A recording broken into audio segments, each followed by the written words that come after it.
Thanks for tuning in to the second episode of A Gospel Treasury, a study about Jesus Christ according to all four Gospels.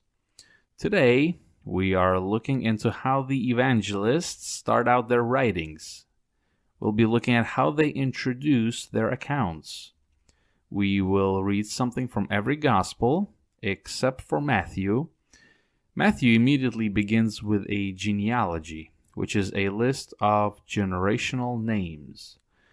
We will delay the hotly anticipated genealogy discussion until we meet the topic in the Gospel of Luke. Then we will bring the two lists together.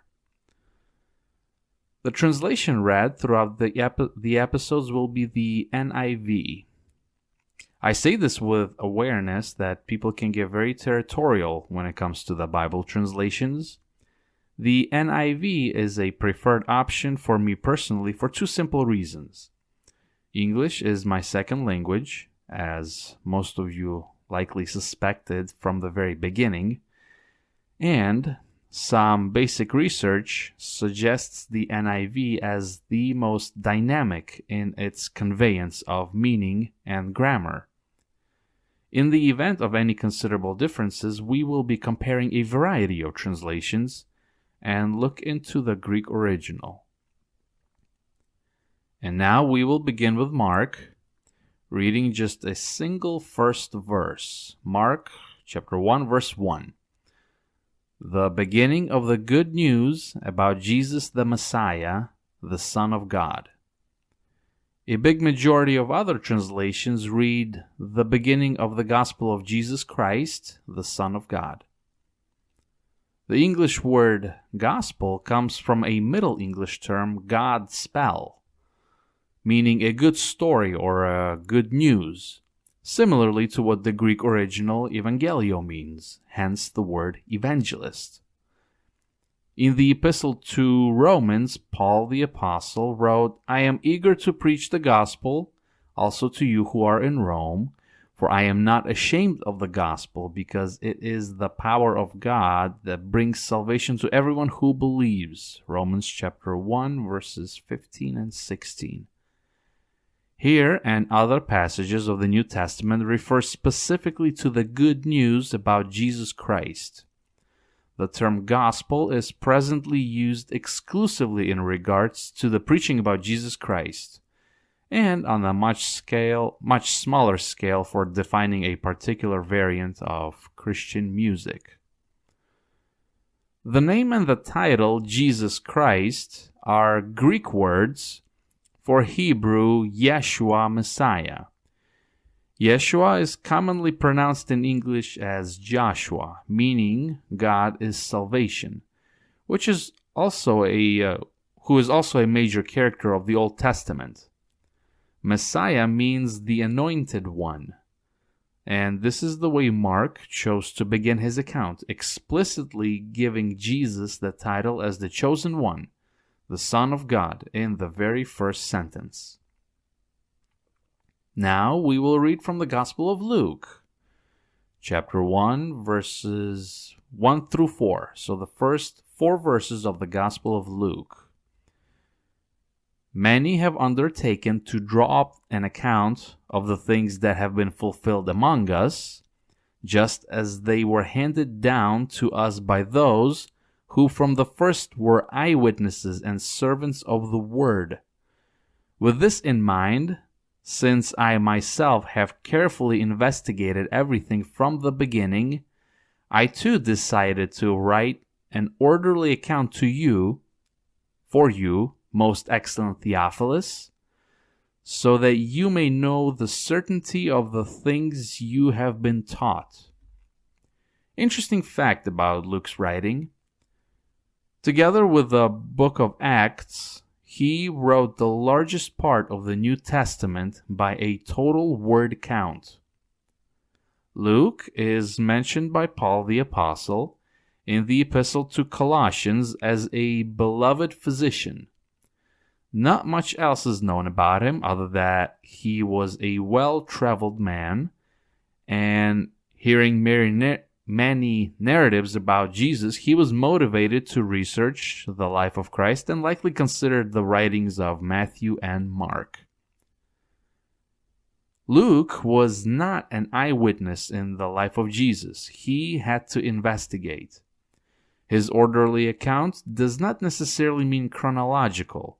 In multiple cases, Luke prefers a transition of a topic rather than event. Nothing is known about the most excellent Theophilus, to whom his writing is addressed. Theophilus means a friend of God or a lover of God, and he likely had a major role in distributing Luke's writing.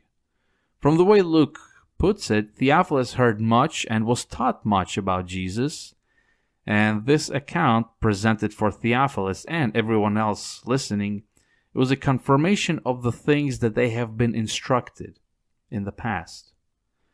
As NASB translation puts it, so that you may know the exact truth about the things that you have been taught. And for the remainder of this episode, we will look over the Evangelist John's introduction.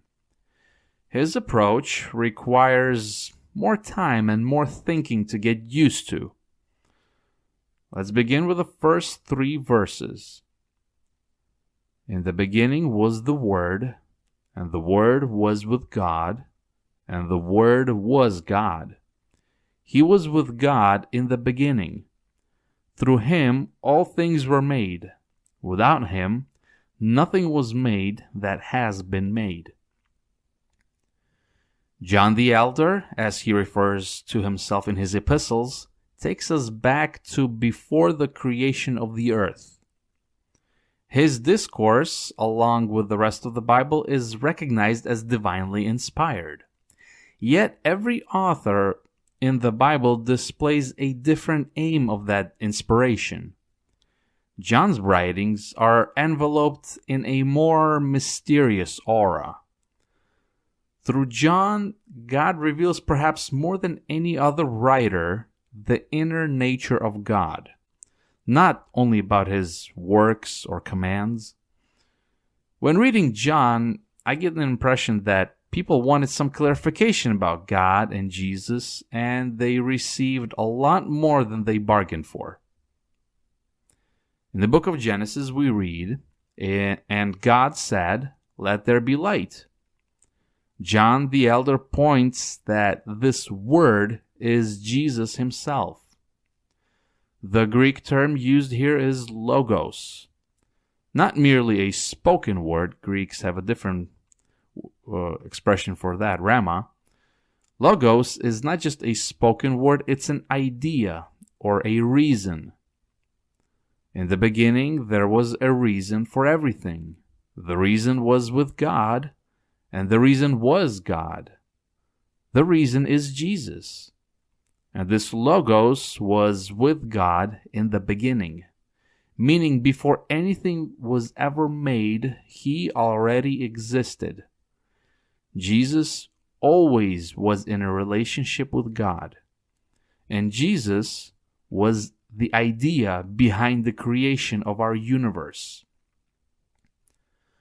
Paul the Apostle wrote, "The Son is the image of the invisible God, the firstborn over all creation. For in him all things were created, things in heaven and on earth, visible and invisible, whether thrones or powers or rulers or authorities, all things have been created through him and for him." Colossians chapter 1, verses 15 and 16. If Christ was the firstborn, doesn't that mean that he had to be made or created first? In a general biblical context, the word firstborn is a rank, not a chronological origin. It is a recognition of privileges, which helps explain why in the Old Testament Jacob was so eager to take that rank away from his older brother Esau. John adds more to that thought in the most popular verse of the Bible, with, ironically, one of the most difficult terms, as accurately relayed in the King James Version, only begotten Son. For God so loved the world that he gave his only begotten Son. To beget does not mean to create or to make, in a sense like a man is making a house or a book. To beget is to cause, to produce as an effect, such as words that are begotten from a thought or a mind. The Strong's Concordance adds unique to the definition of begotten. This relation is not easy to understand. Paul the Apostle wrote to Timothy that great is the mystery of godliness. God was manifest in the flesh. 1 Timothy chapter 3, verse 16. The Greek for great is familiar to the English speakers. Mega, overwhelmingly large. This is a mega mystery. It is unlikely we will be able to draw a more coherent schematic of God's relationship to Jesus. A human nature is in a fallen state, and so is a human understanding of the omnipotence of God. In the simplest term, Jesus is uniquely God's. Moving on to verses 4 and 5. In him was life, and that life was the light of all mankind. The light shines in the darkness, and the darkness has not overcome it. Many theologians say the easiest way to explain Scripture is to quote more Scripture. I would add the easiest way to explain John is to quote more John. In chapter 10, verse 10, Jesus said, I have come that they, the people, may have life and have it to the full, or have it more abundantly. In his epistle, chapter 5, verse 12, John does not cut any corners in terms of the condition of a human soul when it comes to a relationship with Jesus. Whoever has the Son has life. Whoever does not have the Son of God does not have life. This life is providing light for the people. Contrary to a popular belief, it wasn't Prometheus who originally campaigned for us humans in this regard. We read in Genesis chapter 1, verse 4, God saw that the light was good, and he separated the light from the darkness. What advantage does the light have over darkness? Light brings life. Living is impossible without light. Light travels at a speed of 300,000 kilometers per second, or 671 million miles per hour.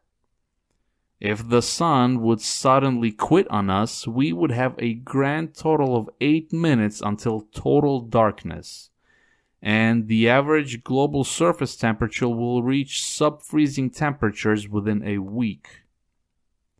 The nature of light is to shine and dispel darkness. Darkness is the absence of light. Darkness has no power over light.